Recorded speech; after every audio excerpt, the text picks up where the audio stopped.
What is going on, YouTube people? Neo Cards and Comics here. Today, no charts, no graphs, just a little chit chat. We're just going to hang out, talk for a little bit. Got a topic I want to discuss. Just more like a temperature check of the room, almost. I value you guys as an audience. One, because you give the time to watch the videos and like and share and comment and all that jazz. But also, to some degree, in a lot of cases, you guys and girls are my eyes and ears out there. I get a lot of valuable feedback from the community that we've grown around here about what you're seeing, what you're hearing.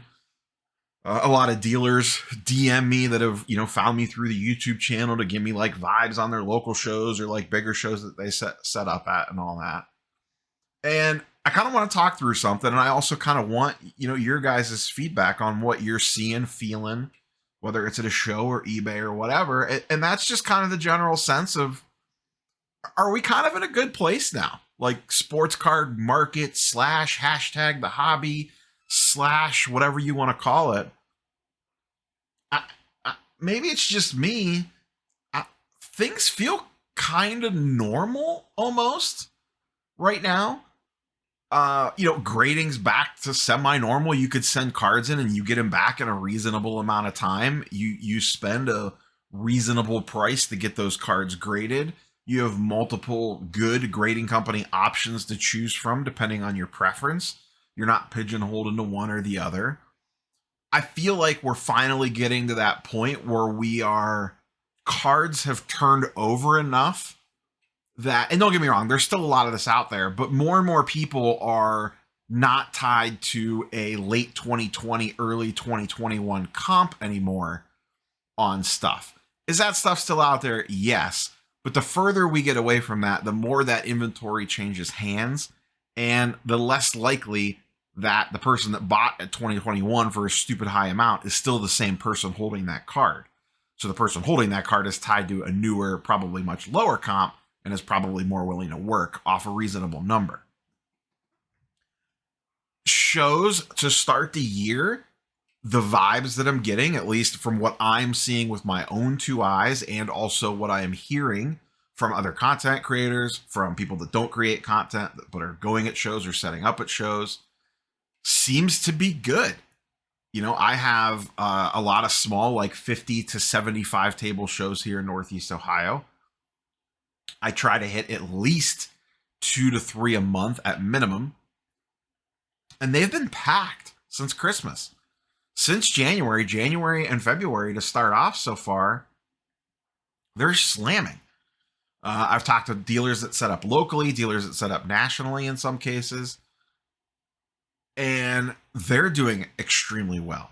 The one thing that keeps getting communicated to me over and over and over again from multiple different people is sub $500 stuff is key, and really like sub $100 stuff, like 50 to 150-ish is really the super sweet spot. But really, if you have a lot of stuff sub 500, you're in a pretty good spot in regards to actually being able to move for cash. Yes, people still want to trade and do the whole 9 yards. Is it hard to move an expensive card still? Yeah, I think so. That's the vibes that I get. But sub $500, people seem to be a little faster and looser with the cash, which makes sense. So generally speaking, it just, like I said, to me, it feels like we're in a decent spot. Could it still go down another 10, 20, 30, 40%? Sure, maybe. I don't know that I see another crash coming. I know that there's, someone in the comments, I'm sure because it's just automatically, they just type, another 30% to go. They've been saying we have another 30% to go since 1987. Could we have another 30% to go? Sure. If the economy really takes a turn for the worst, maybe it trends that way. And I am no economist. Hashtag not financial advice. It feels like the economy, though not great, is not death spiraling, at least not at the moment. I could probably change on, one news story, but at least at the time being, it feels like, though things aren't spectacular, things also aren't a total train wreck. So you just kind of throw all these things together. Prices seem to move more normalized. Cameron Thomas pops off for 340-point games in a row, and his card prices go up a decent amount. Not a ton. Not like it would have been during, the NBA bubble or something crazy like that. It'll be curious to kind of track how the quarterback stuff ends up falling out, but you're not seeing massive run-ups in prices leading up to that game.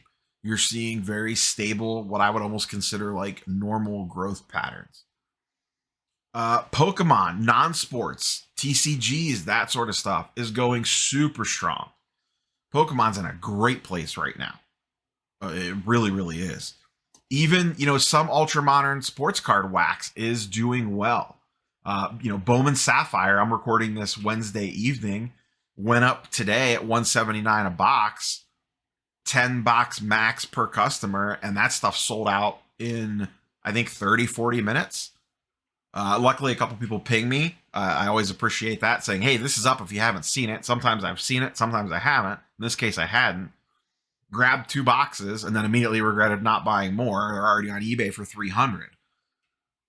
So, that seems pretty good.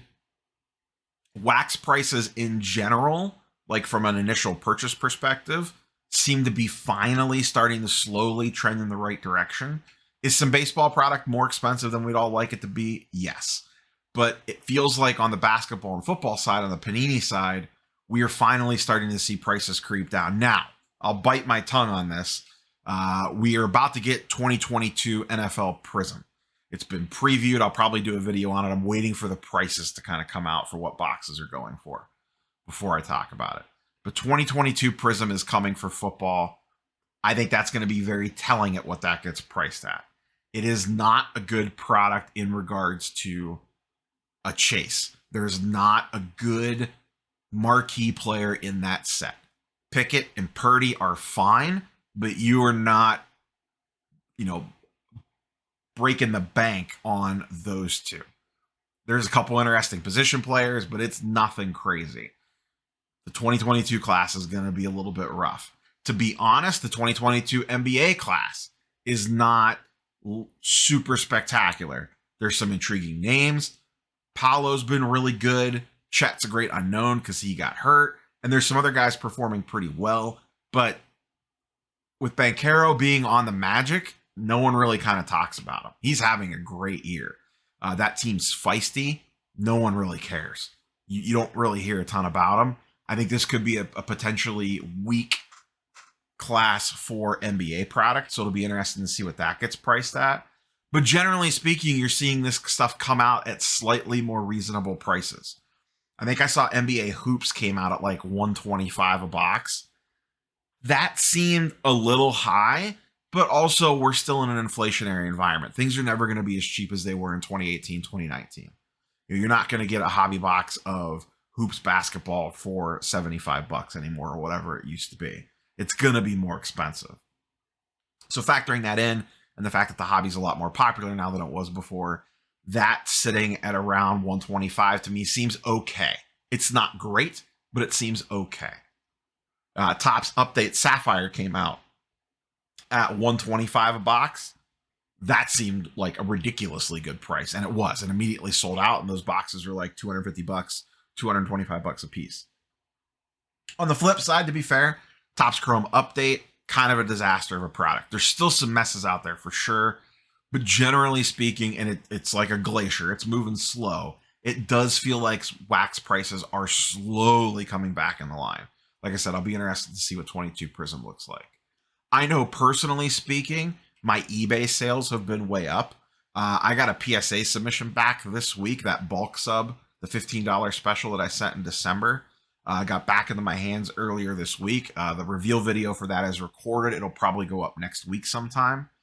But I've already sold off. That was an 18 card order. I'm not looking to sell every card, but I think I've already sold 6 cards in 24 hours from that order on eBay. Once again, all that stuff under $100. I have not sold a single card over $100. Most of them have been between $30 and $50 with one $70 card. I was getting offers within a couple hours of posting it. One thing sold within a half an hour of posting it. Low-end J-Rod slabs move super easy. Baseball definitely seems to be sparking up a little bit. We've seen it in the charts and graphs. I'm seeing it in players' prices begin to rise, which once again feels completely normal for this time of year. Are prices going to the moon? No, but we're seeing good, steady, gradual gains on a lot of players in the baseball side of things. Baseball's very liquid right now. The question is now that, we're kind of in this stage after the Super Bowl, does some hype hop over to the NBA? We had LeBron break the scoring record on Tuesday night. His prices have been building because of that. Will that hold, or will there be a pullback? I noticed, because I have some saved searches for LeBron stuff, a ton of stuff got dumped on the market last night for people trying to sell into this. So there could be more supply than demand. We'll see. I have a lot of saved searches that I'm watching, a lot of stuff at auction to see if something slips through the cracks, specifically autos in this case, because I still am on the hunt for one of those. But just overall, from what I am seeing and hearing, I feel a lot better about things right now than I did 1 year ago at this time, or even 6 months ago at this time. Not everything's dropping 50% a month anymore. We're not seeing stuff like that anymore. Are things going to the moon? No, but they're also not cratering either, which seems perfectly fine. So like I said, just curious, just an exploratory thing here. Do you agree with what I'm seeing and hearing? Are you seeing and hearing the same things? Share your experiences down below. How has the beginning of 2023 been for you in the sports card world? Whether it's, hey, I'm a collector and I've been getting really good deals on stuff, or I'm an evil flipper / investor and things are going great. I've readjusted some strategies a little bit and things are moving good. I quick flipped some stuff on Star Stock the other day. Freudian slip there. On ComC the other day, I bought some Cam Thomases in the first quarter of that game while he was going crazy, reposted them for about $5 more a piece, and sold them within 12 hours. One sold that night, the next one sold the next morning. Made like $15 or something with little to no work. It reminded me of the Star Stock days, which is why I slipped in the Star Stock mode there. Listen, it's not all sunshine and kittens out there, but it just feels like we are in a much better place than we have been in recent time. Could it change? Yes. Hopefully it stays around like this. My next larger show is the Ship Shawana show, coming up at the beginning of the March, as long as the weather holds. I'm planning to make the trek up there. That's almost a 200 table show. I'll be very interested to see what the vibes are like in that room. It's a big show. They usually have a pretty strong trade night the night before. I could usually tell right away. But as always, you are my eyes and ears out there. Let me know in the comments below what you're seeing, what you're feeling, what you're hearing. How are things going for you in this whole sports card world, market, hobby, whatever you want to call it. That's different for everybody depending on what you're doing. That's all I got for you guys and girls. Catch you on the next one.